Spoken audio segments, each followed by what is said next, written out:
Semuanya ya. Ya, pertama mohon maaf ya untuk perkuliahan pertama hari ini dijadwalkan pukul 11, tapi karena ada rapat ya, kita mulai pukul 13. Tapi tidak apa-apa karena di pertemuan pertama ini tidak banyak ya. Jadi berkaitan dengan eh, perkuliahan kemudian pengantar ya di metode numerik ini ya. Nah, untuk perkuliahan metode numerik di semester 122 ini, Bapak tidak sendiri, berdua dengan Pak Agus ya. Kemarin sudah diskusi dengan Pak Agus, jadi untuk pertemuan pertama sampai UTS dengan Bapak, kemudian setelah UTS nanti dengan Pak Agus ya. Ini sama dengan di kelas yang satunya lagi ya, jadi sama, jadi untuk di awal dengan Bapak ya. Metode numerik ini 3 SKS ya.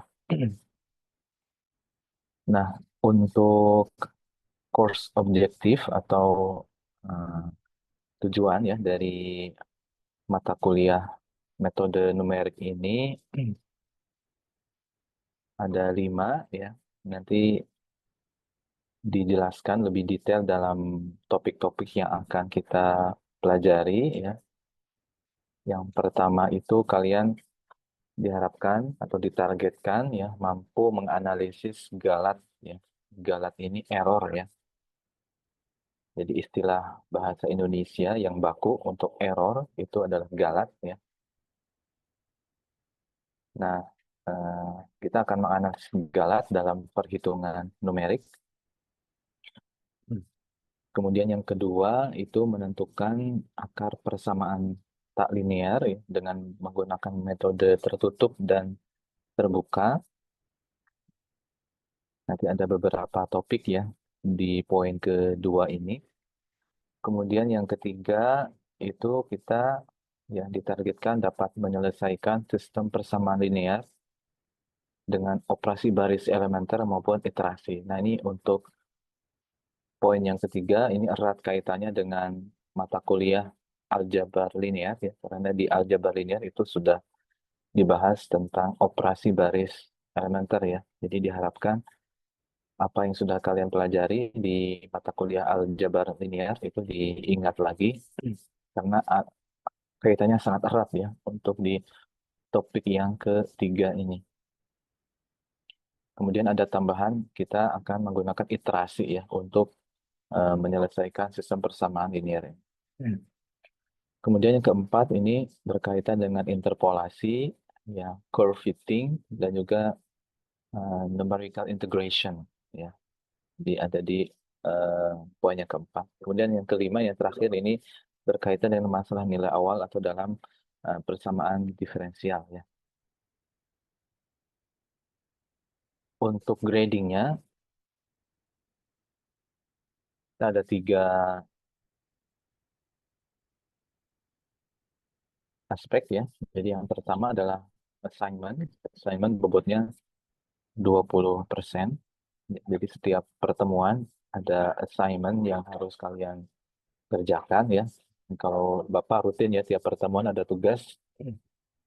Jadi ditargetkan kalian mengerjakan ya setiap tugas yang diberikan. Bobotnya itu 20%. Mungkin dari Pak Agus nanti juga akan ada tugas juga di setelah UTS ya. Kemudian untuk midterm atau UTS itu bobotnya 40%. Kemudian untuk final term itu 40% ya. Ini Bapak eh, kondisikan midterm dan final term itu 40% karena masing-masing menguji topik yang berbeda ya. Berbeda antara satu dengan yang lainnya ya sehingga bobotnya sama gitu ya. Kemudian untuk topik yang akan kita pelajari ini ada 7 ya. Jadi dari perkuliahan ini ada 7 topik yang akan kita pelajari. Yang pertama pengantar atau pengertian dari metode numerik ya. Ini hari ini kita akan coba ya bahas secara umum saja, gitu ya. Kemudian pekan depan kita mulai untuk menyelesaikan ya akar-akar persamaan tak linear dengan berbagai metode ya, metode tertutup atau terbuka. Ya. Kemudian selanjutnya sistem persamaan linear, ya. Kemudian interpolasi. Nah ini sampai interpolasi itu sampai UTS. Ya. Setelah UTS, kalian membahas tentang curve fitting, ya, numerical integration, kemudian masalah nilai awal. Ya. Jadi dengan Bapak itu sampai materi interpolasi. Ya.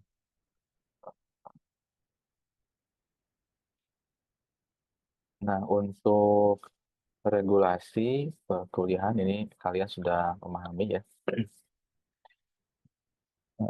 Sepertinya tidak perlu dibahas ya. Dalam interpelasi kalian disiplin ya dalam mengikuti perkuliahan ya. Kemudian tugas-tugas dikerjakan ya.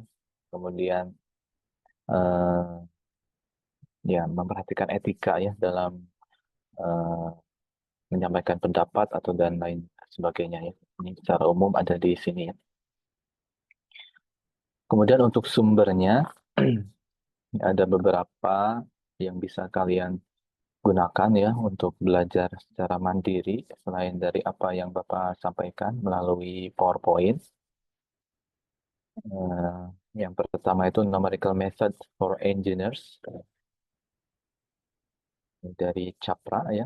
Kemudian advanced engineering mathematics di dalamnya juga ada topik-topik yang kita pelajari ya berkaitan dengan metode numerik. Kemudian dari penulis Indonesia ada tiga ya. Kita menggunakan buku Munir itu dari ITB ya. Jadi metode numerik. Kemudian ini buku lama ini dari Depdikbud ya, dasar-dasar metode numerik ya.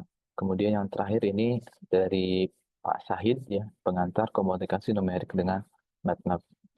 Jadi secara umum ya untuk metode numerik ini terus berkembang ya, seiring dengan berkembangnya teknologi. Yang terpenting adalah kita memahami ya bagaimana kita menyelesaikan masalah gitu ya. Walaupun ya sekarang sudah ada AI atau ada eh, ya mesin-mesin pembantu ya untuk menyelesaikan suatu masalah. Tetapi kita di sini belajar bagaimana eh, mesin tersebut itu bekerja gitu kan ya. Nah, ini penting bagi kita ya untuk eh, meningkatkan ya atau mengembangkan kemampuan berpikir matematis gitu ya. Ini yang paling penting ya. Jadi kalau sekedar ingin mencari jawaban ya bisa langsung cari di internet ya. Tetapi kalau kita ingin eh, ya meningkatkan ya kemampuan berpikir matematis, ya berarti kita harus belajar. Kemudian ya kita harus kritis juga ya dengan hasil-hasil yang disajikan ya oleh eh, ya mesin-mesin tadi gitu kan ya. Sehingga untuk kita bisa mengevaluasi atau mengkritisi, berarti kita harus punya pengetahuan gitu ya tentang hal tersebut. Oke, itu ya untuk eh, secara umum apa yang akan kita pelajari dalam perkuliahan ini, kemudian tujuan perkuliahan, ya, gradingnya, ya diharapkan kalian eh, mencermati ya supaya apa yang kalian dapatkan itu ya sesuai dengan yang kalian inginkan, gitu kan ya. Oke, kita mulai ya dengan topik pertama atau sebelum masuk ke topik tentang pengertian metode numerik, ada yang ingin ditanyakan tidak?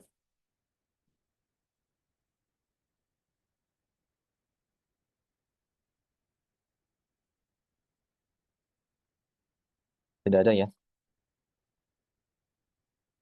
Ya, kalau ada yang ingin ditanyakan, boleh ya, ya WA atau di sini langsung.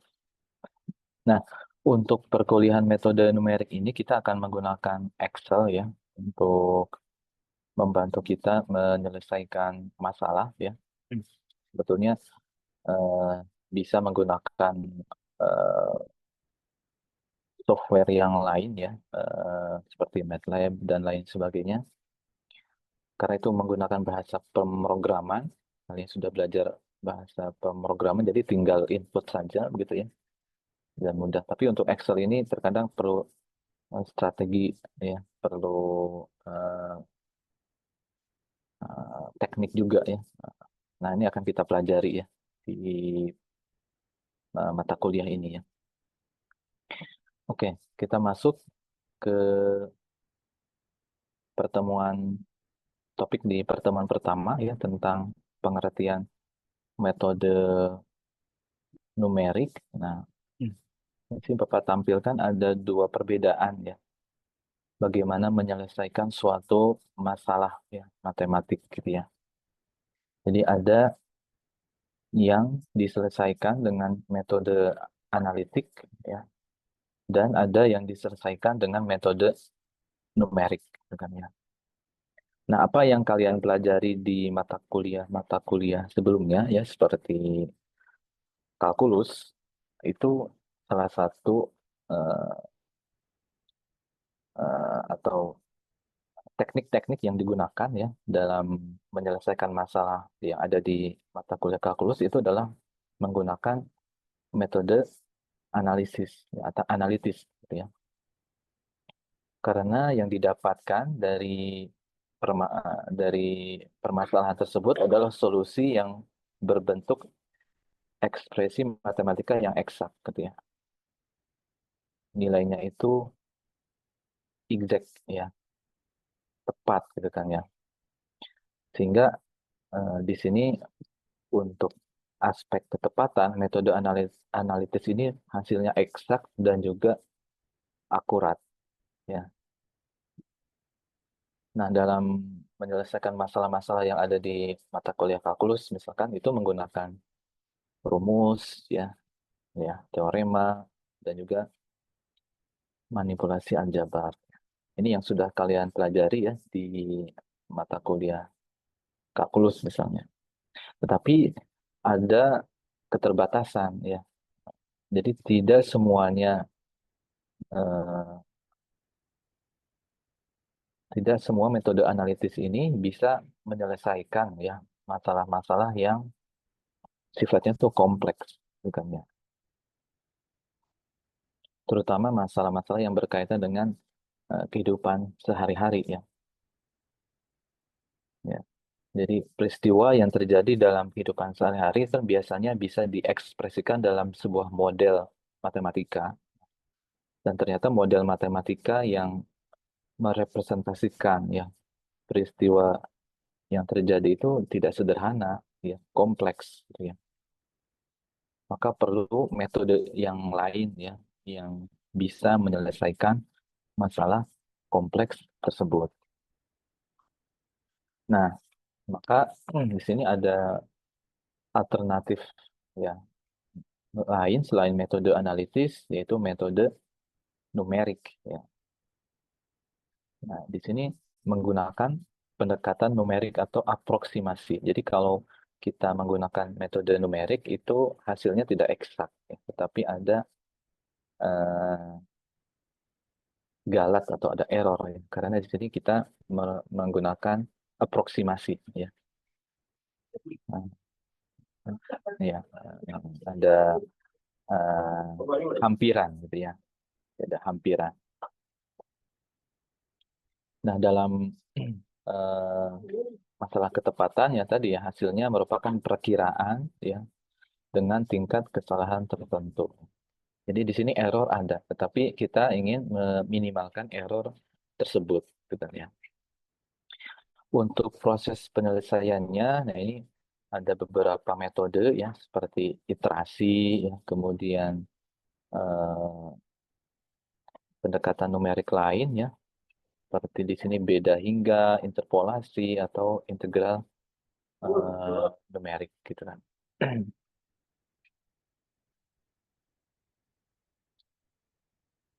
Nah, keterbatasannya di sini ya bisa diterapkan untuk masalah yang sulit atau tidak memiliki solusi analitis, tetapi dengan keterbatasan akurasi. Ya. Jadi keterbatasannya ada error gitu ya, dibandingkan analitis yang solusinya itu exact ya, tepat, pas gitu kan ya. Tapi untuk metode numerik itu ada errornya gitu ya. Jadi di dalam mata kuliah ini kita akan ya berdamai ya dengan error tersebut. Ya tidak apa-apa ada error ya. Karena memang kita manusia juga terkadang ya ada potensi untuk berbuat kesalahan. Yang terpenting kita meminimalisir error tersebut. Nah, misalkan untuk masalah ini ya, integral tak tentu. Nah, ini kan di kalkulus kan sudah belajar ya bagaimana menyelesaikan masalah integral tak tentu ya. Di integral x kuadrat dx itu kan dengan menggunakan rumus ya kita bisa mendapatkan hasilnya x kubik per 3 ditambah dengan c gitu kan ya. Nah, ini hasil dari metode analitis. Jadi menggunakan aturan integral langsung. Tetapi, nah ini juga bisa diselesaikan dengan menggunakan metode numerik. Ya. Jadi kita menggunakan metode trapesium. Ya. Jadi kalian nanti membuat kurvanya, ya. Sebetulnya ini nanti akan dipelajari di eh, pekan setelah UTS ya. Jadi ini contoh saja ya bahwa eh, integral tak tentu ini ya bisa diselesaikan dengan metode analitis, kemudian bisa juga dengan metode numerik. Hmm.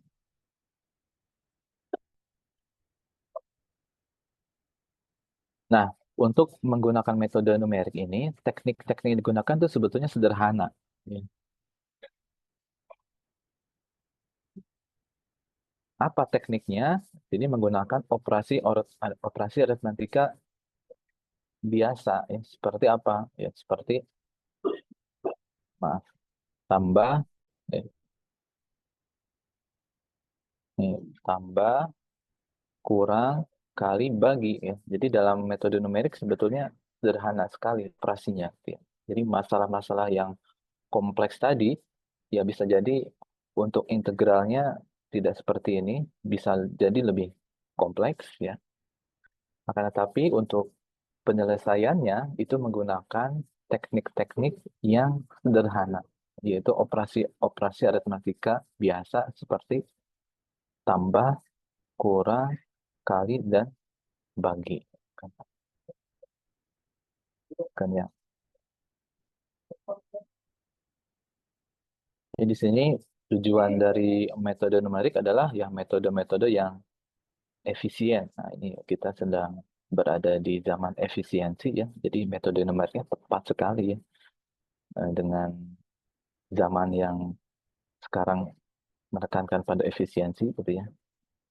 Jadi untuk memperoleh jawaban numerik dari bermacam-macam permasalahan ya.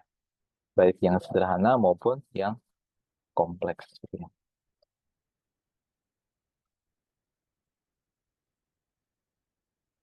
Nah, ditekankan lagi di bawah sini fungsi metode numerik adalah menyederhanakan matematika yang lebih tinggi dengan operasi-operasi hitungan dasar ya. Jadi sesuatu yang kompleks diselesaikan dengan operasi hitungan dasar. Nah, ini ya, nah, secara visualnya, ya, jadi metode numerik itu teknik ya. Jadi metode numerik ini teknik ya, teknik untuk menyelesaikan masalah matematika,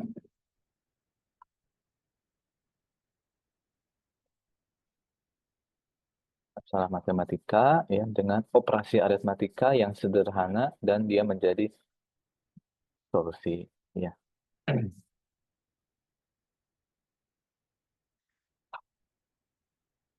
Oke, kita mulai dengan eh, bilangan real ya. Jadi kalau bilangan real di sini bisa kita lihat ya, ada bilangan eksak ya, bilangan eksak di antaranya bilangan asli ya, bulat, rasional dan irasional. Ini termasuk bilangan eksak. Ya. Tetapi dalam bilangan real juga ada bilangan non eksak atau istilahnya bilangan aproksimasi. Ya. Contohnya apa? Contohnya bilangan pi. Nah, bilangan pi ini ya kalau kalian di jenjang SMP atau SMA itu kan biasanya menggunakan 22/7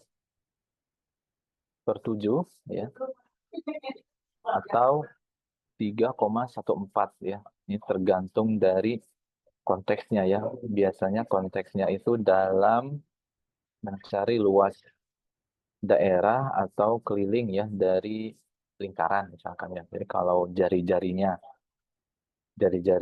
kelipatan 7 ya biasa kita menggunakan 22/7 gitu kan ya. Tapi kalau jari-jarinya itu bukan kelipatan 7 ya, biasanya angkanya puluhan ya, 10 ya, 20 dan lain sebagainya. Itu biasanya pi yang digunakan adalah 3,14. Tetapi 22/7 atau 3,14 itu bukan nilai pi yang sebenarnya. Ya. Ya, jadi 22/7 dan 3,14 itu adalah hampiran ya, atau eh, ya, aproksimasi ya dari pi ini. Karena pi ini dia kalau kalian coba ya di Excel atau kalian cari di internet itu di belakang koma panjang sekali gitu ya. 3,14 sekian gitu kan.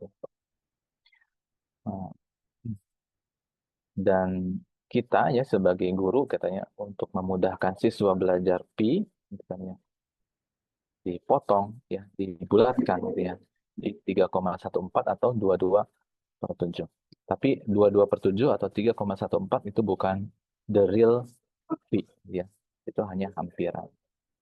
Nah, di perkuliahan di mata kuliah ini atau di mata kuliah yang lain kalian kan sudah levelnya bukan SMP dan SMA ya. Jadi untuk menggunakan pi jangan pakai 22/7 atau 3,14 lagi. Jadi kalau ada soal ya yang di situ ada pi, ya udah tulis aja pi gitu kan ya. Ya, jadi luas daerah lingkaran atau kelilingkaran itu tulisnya dalam bentuk pi gitu ya, bukan mengganti pi dengan 22/7 atau 3,14. Ya. Untuk apa? Untuk menjaga ya nilai dari pi itu supaya tidak terpotong ya. Kalau terpotong nanti bakal ada error ya, gitu ya. Oke, itu untuk bilangan realnya. Nah, tadi di awal ya, di dalam metode numerik ini kita berdamai dengan galat ya, berdamai dengan error. Ya. Tidak apa-apa ya, karena kita di sini eh, memecahkan masalah matematika dengan eh, metode numerik yang di mana di situ kita tidak mendapatkan nilai eksak. Ya. Yang kita dapatkan adalah hampiran. Jadi ada selisih ya antara hampiran dan juga eksak. Ya. Apa selisihnya? Selisihnya adalah galat atau error. Ya. Nah, ini di bukunya Rinaldi ini ada macam-macam penjelasan ya tentang galat. Ada yang menjelaskan tipe galat, ya tipe galat ada 3 macam ya. Ada galat inherent atau inherent error. Ya. Kemudian ada galat pemotongan atau truncation error. Ya. Kemudian ada galat pembulatan. Apa itu galat inherent, galat pemotongan, galat pembulatan? Kalau galat inherent itu ada yang menyamakan dengan galat eksperimental ya. Ini biasa terjadi ketika kita tidak tepat dalam membaca skala ya. Misalkan kita mengukur panjang dari suatu benda ya menggunakan penggaris. Nah, nah, di penggaris itu kan eh, antar satu skala dengan skala yang lain ya paling kecil kan milimeter ya. Jadi misalkan gitu ya. Misalkan dari 0 ke 1 ya ini paling kecil ya, misalkan milimeter ya.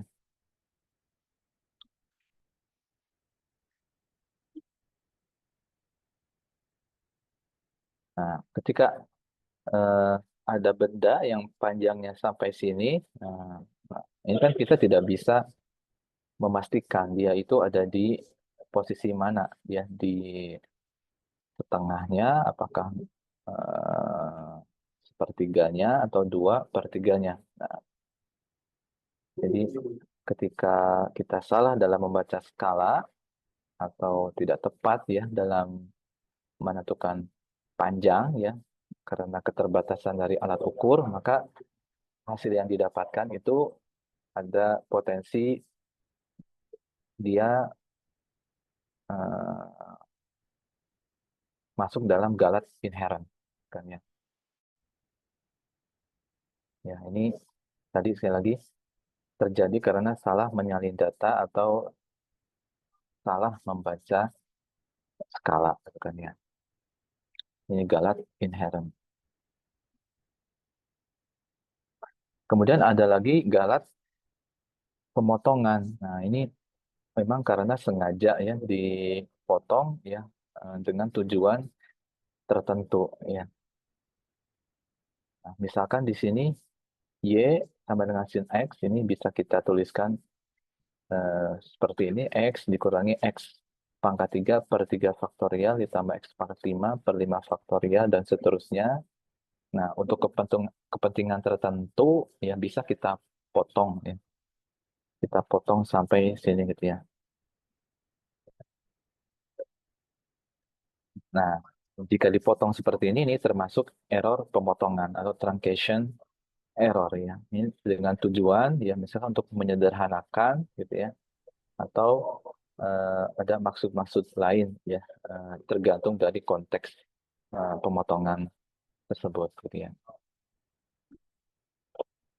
Ini error pemotongan. Kemudian galat pembulatan ini terjadi karena yang tidak diperhitungkannya beberapa angka terakhir ya dari suatu bilangan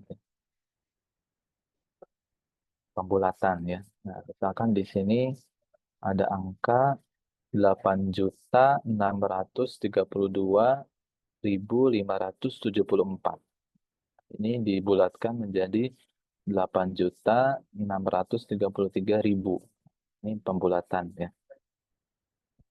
Tergantung ya dari kondisi atau permintaan ini pembulatannya ke mana gitu ya. Apakah ke satuan, ke puluhan, atau ribuan dan seterusnya ya.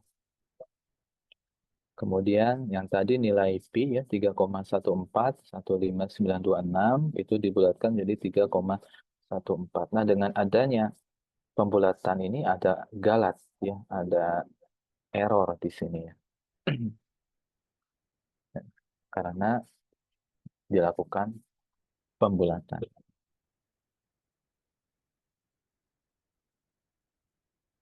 Nah, apa itu galat? Tadi sebetulnya sudah disampaikan ya.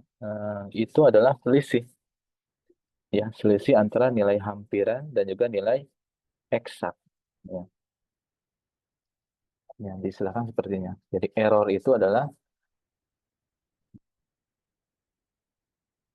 error itu adalah X, X di sini dia adalah nilai eksak ya, nilai eksak dikurangi X bar ini adalah nilai hampiran gitu ya.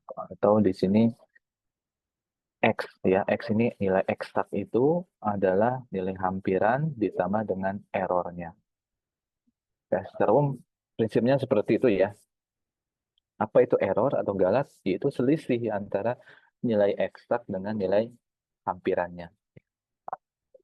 Kalau nilai hampiran sama dengan nilai eksak ya berarti errornya nol. Ya. Kemudian ada galat mutlak. Nah, apa itu galat mutlak? Yang nilai mutlak suatu galat. Ya. Nah, mendekati suatu angka,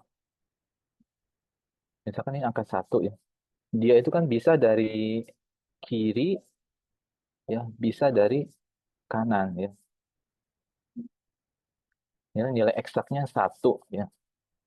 Kemudian nilai hampirannya negatif 0,9. Kemudian di sini 0,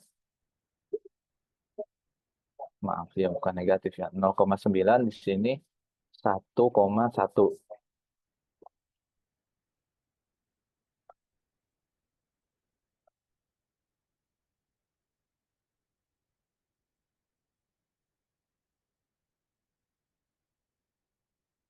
Nah, ya. Itu nomor penghapusnya. Ya,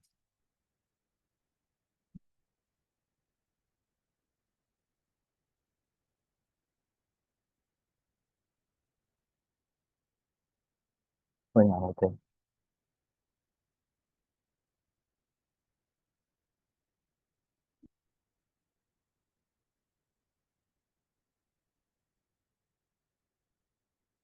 Bentar.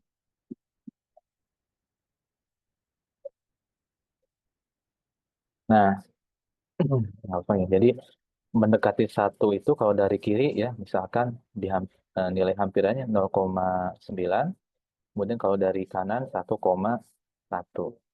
Nah, kalau kita lihat ya,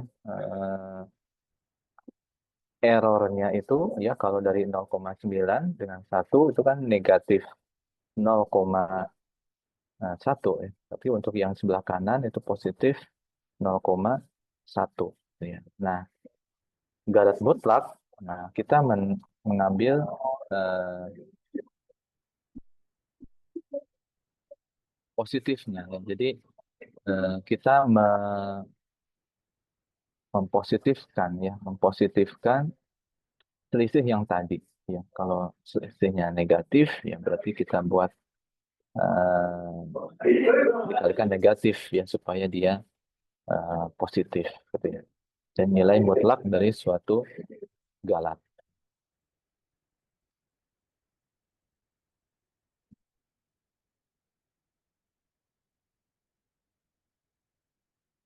Kalau galatnya negatif, kita negatifkan supaya dia positif gitu ya.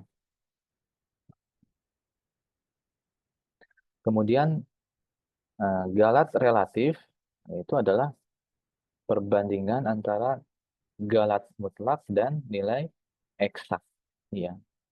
Jadi galat mutlak ini nanti dibagi dengan nilai eksak. Jadi EA dibagi dengan X ya.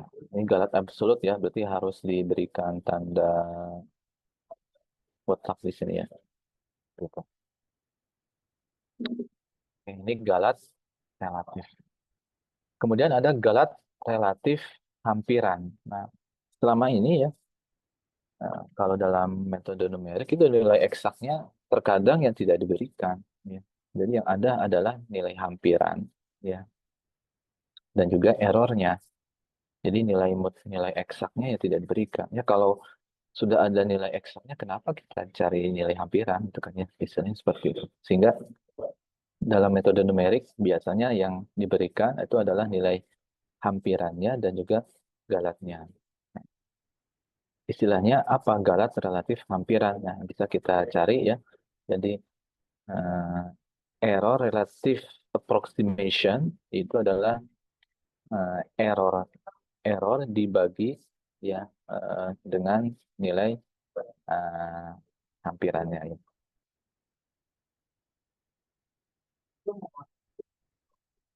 Jadi ada 4 istilah yang berkaitan dengan Galat ya, dan juga ini rumusnya ya.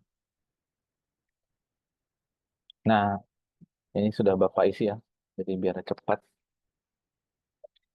Jadi untuk di slide ini, misalkan diberikan nilai sejati atau nilai eksaknya itu adalah 10/3. Nah, ini nilai sejatinya, nilai eksaknya ya, 10/3. Kemudian nilai hampirannya itu 3,333. Nah, 3,33 ini nilai hampiran. Kita akan mencari apa galatnya, galat mutlak, galat relatif, dan galat relatif hampiran. Nah, kita menggunakan formula yang disajikan di slide sebelumnya ya. Jadi untuk galat itu adalah tadi selisih ya, selisih dari nilai sejati dan juga nilai hampiran atau nilai eksak dan juga nilai hampiran. Di sini X dikurangi X bar, jadi 10/3 dikurangi 3,333 ya. Nanti disamakan ya penyebutnya ya. Ini didapatkan 0,00033 dan seterusnya. Kemudian bisa kita tuliskan secara sederhana ya. Jadi ada tanda bar ya di atas 3 yang berarti pengulangan. Pengulangan 3 seterusnya ya. Kemudian galat mutlak ya, berarti kita ambil positif ya. Positif dari galat ya. Ini sudah positif, berarti sudah tidak usah diproses lagi, tetap 0,00033 dan seterusnya ya. Untuk galat mutlak. Kemudian untuk galat relatif itu kan tadi galat mutlak ya dibagi dengan exact value ya. Jadi 0,00333 dibagi dengan exact value-nya adalah 10/3 ya. Nah, ini diubah bentuknya ya. Jadi 0,0033 itu dia adalah 1/3000 ya dibagi 3/10 ya. Ini jadi 1/10.000 ya. Jadi 0,0001.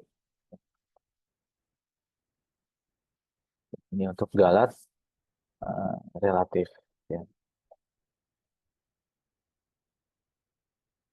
Kemudian selanjutnya galat relatif hampiran ya. Galat relatif hampiran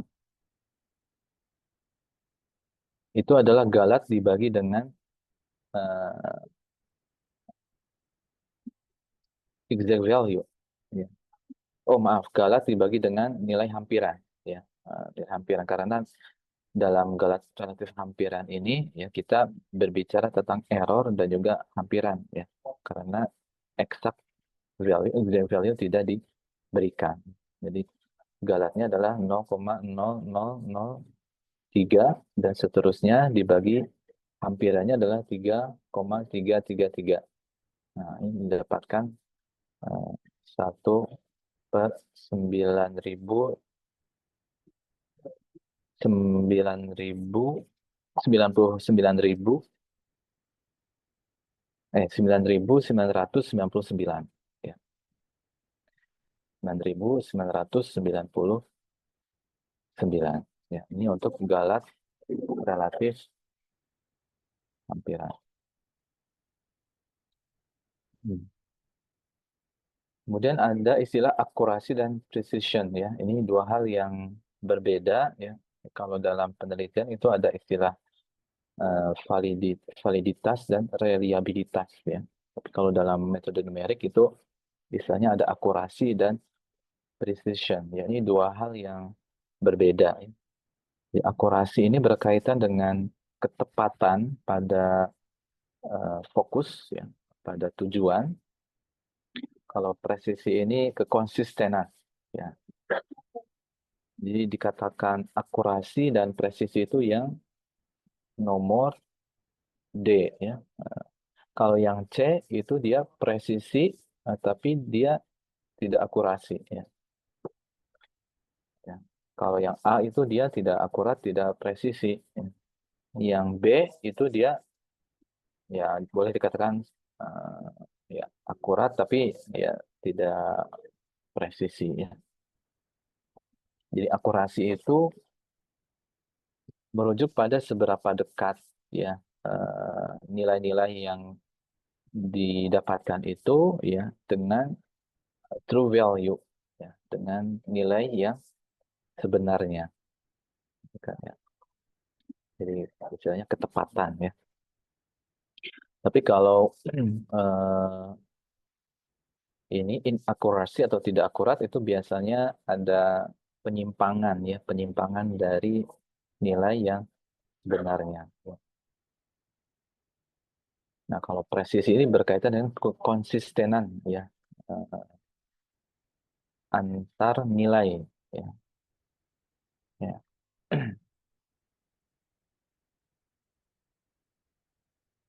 Oke. Kemudian kita bahas tentang angka bena. Nah, ini juga ya atau significant figure ya atau angka signifikan. Nah, kalau kita lihat ya misalkan di sini ya, di mobil kita atau di motor kita ya, itu ada penunjuk ya, speedometer ya. Nah, kalau kita lihat ya di sini misalkan ya, eh, penunjuknya itu ke berapa ini kan 50 ya, 45, 46, 47, 48, 49. Nah, ini bisa kita eh, tuliskan ya, seberapa yakin kita menentukan bahwa be- dengan melihat ya speedometer ini ya yang terlihat adalah 49 ya. Eh, 49. Dan terkadang kalau kita zoom in gitu kan ya bisa jadi tidak tempat 49 ya, bisa jadi 48 ya, 48 misalkan ya. Ini 48,7 misalkan ya. Nah, atau kita zoom in lagi ya pakai loop ya yang paling ini ya yang bisa membesarkan ya gambar ya bisa jadi 48,68 bukan ya. Jadi ini berkaitan dengan ketelitian sebenarnya. Ya, jadi significant figure atau angka bena ini berkaitan dengan ketelitian. Ya, kalau kita melihatnya dengan kasat mata secara jauh, oke 49 ya. Tapi ketika kita eh, pakai loop misalkan atau ada kaca pembesar ya, angkanya itu bukan pas di 49 tapi misalkan 48,7. Kemudian kita zoom in lagi ya ternyata 48,68. Nah, nah, ini yang dikatakan angka bena itu angka yang menunjukkan ketelitian. Jadi kalau misalkan dengan kasat mata ya angka telitinya cuma 2 ya. Tapi dengan menggunakan loop ya loopnya mungkin agak jauh ya. Ini 48,3 ini dua angka bena, kemudian 48,7 ini tiga angka bena, kemudian 48,68 ini jadi 4 angka bena. Ya. Jadi apa itu Nah, ya, angka bena jumlah digit dalam suatu angka yang memberikan informasi tentang ketelitian ya atau akurasi dari suatu pengukuran atau perhitungan numerik ya. Nah, jadi misalkan di sini 3,1416. 3,1416 itu ada 5 angka bena ya. Kemudian 4,0687 juga 5 bena. Tapi kita lihat yang ini ya, yang 0, bilangan 0,0023 dia hanya mempunyai ya dua angka signifikan yaitu 2 dan 3. Ya, jadi 0 ini tidak dihitung sebagai angka bena karena dia hanya sebagai penentu ya tempat dari titik desimal ya. Jadi yang menjadi informasi ya, tingkat ketelitian itu hanya 2 dan 3 ya. Yang di depan itu tidak menentukan ya.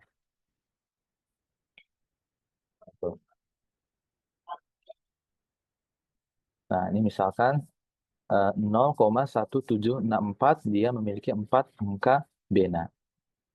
Tapi kalau 278,300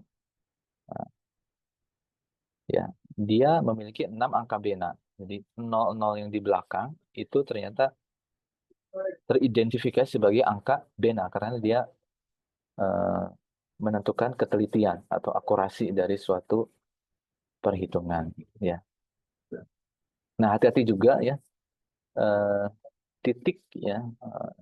Titik ini biasanya diinterpretasikan bisa sebagai eh, ribuan atau koma ya. Tapi kalau di luar ya, di luar negeri ya, biasanya untuk titik itu merepresentasikan eh, sebagai koma ya. Nah, kita sepakati ya di sini gitu ya. Tapi biasanya di Excel itu karena nanti kita bekerjanya dalam Excel ya. Excel juga biasanya tergantung komputernya ya. Ada yang merepresentasikan koma itu sebagai desimal, ada juga yang merepresentasikan titik itu sebagai desimal. Yang tergantung dari nanti ya komputer yang digunakan. Diharapkan kalian nanti bekerja ya menggunakan laptopnya masing-masing, gitu ya, supaya bisa berlatih, bukan ya, dan mengenal titik komanya di komputer masing-masing, gitu ya. Oke, ini angka bena. Ini berapa? 45 ya, 5 menit lagi. Kemudian di sini angka bena ya tadi sudah dijelaskan. Nah ini kalau ditulis dalam bentuk floating number ya, dengan kambang, nanti dibahas di slide selanjutnya ya.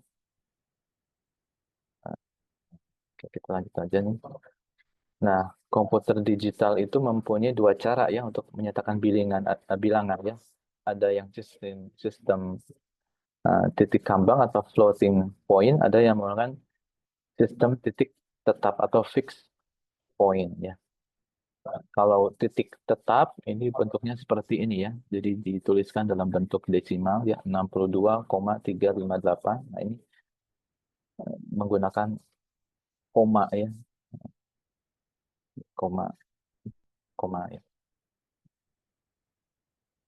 Dituliskan ya seperti ini. Nah, ini disebut sistem titik tetap atau fixed point ya. Lalu bagaimana sistem titik kambang atau floating point? Nah, kalau floating point nanti dituliskan dalam bentuk seperti ini ya. Jadi ada plus minus M, M di sini adalah mantisa ya atau real itu digit atau bit mantisa ya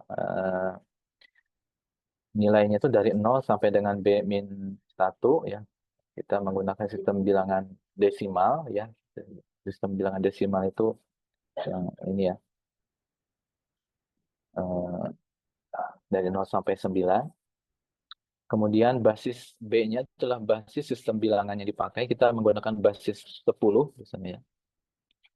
Kemudian pangkat ya, pangkat ini bisa negatif atau bisa positif ya. Ini contohnya ya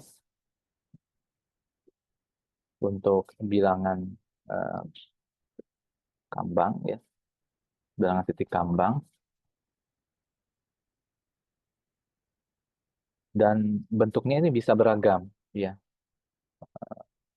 Sehingga kita buat dalam bentuk ternormalisasi gitu ya.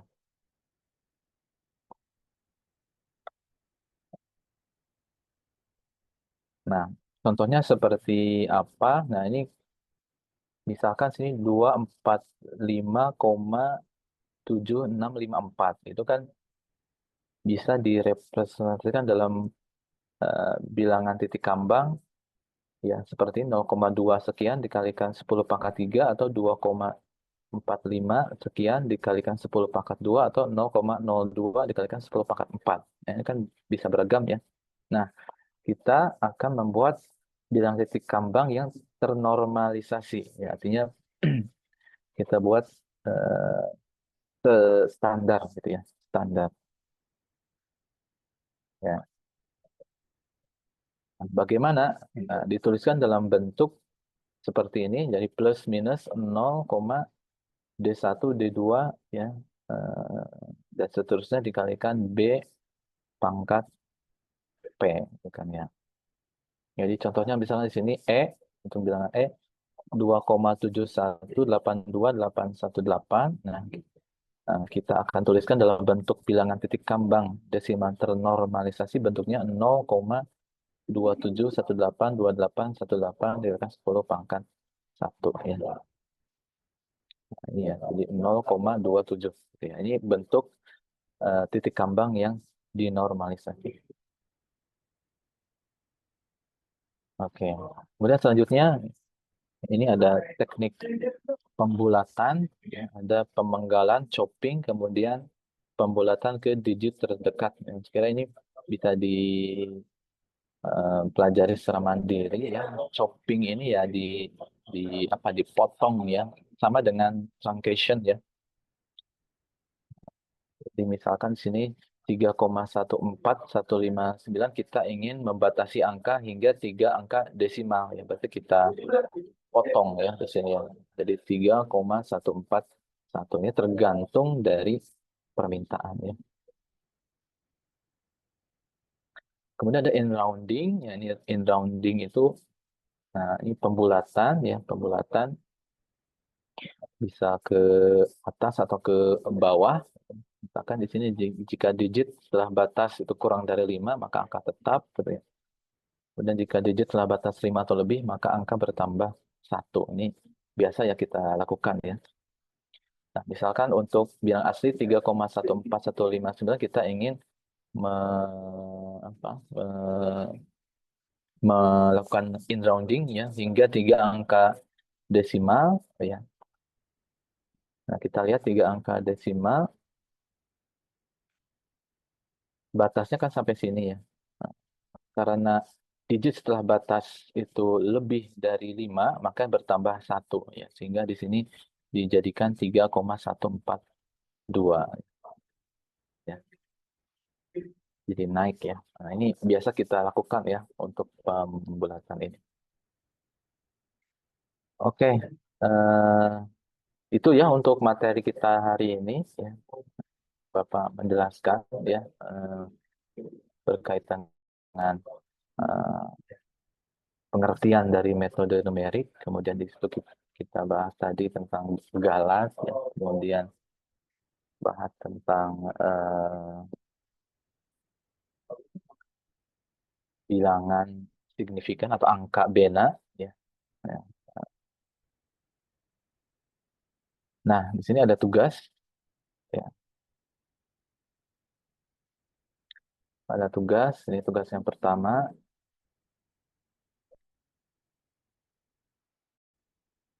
Nih, kalian diminta untuk mencari akar persamaan kuadrat. Ini x kuadrat dikurangi 10, x dikurangi 1 sama dengan 0. Kalian gunakan rumus ABC ya.